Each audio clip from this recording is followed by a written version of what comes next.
పాకిస్తాన్ మాజీ ప్రధాని ఇమ్రాన్ ఖాన్కు ప్రపంచ క్రికెట్ దిగ్గజాలు అండగా నిలబడ్డాయి. ఇమ్రాన్ ఖాన్ ఆరోగ్యంపై ప్రపంచంలోని క్రికెటర్లు ఆందోళన వ్యక్తం చేశారు. Sunil Gavaskar, Kapil Dev, Steve Waugh, Allan Border వంటి లెజెండరీ కెప్టెన్లు ఏకమై పాకిస్తాన్ ప్రభుత్వానికి బహిరంగ లేఖ రాశారు.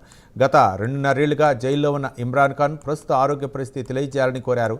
ఇమ్రాన్ ఖాన్ కంటి చూపు ప్రమాదకర స్థాయిలో క్షీణించిందని వస్తున్న వార్తలు కలిచివేశాయన్నారు ఆ లేఖలో తెలిపారు.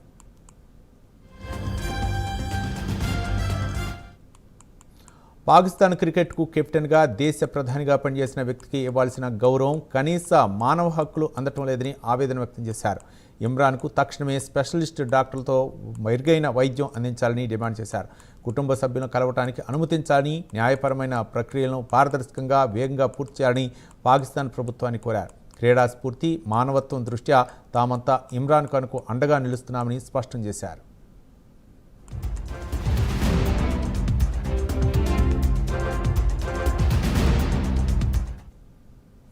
అంతర్జాతీయ ప్రమాణాలకు అనుగుణంగా జైల్లో పరిస్థితులను కల్పించాలని పాక్ ప్రభుత్వాన్ని కోరారు. ఇమ్రాన్ ఖాన్ కుటుంబ సభ్యులు ఆయన్ను కలిసేందుకు అనుమతించాలని కోరారు. ఇందులో ఎటువంటి రాజకీయ కోణం లేదని క్లారిటీ ఇచ్చారు.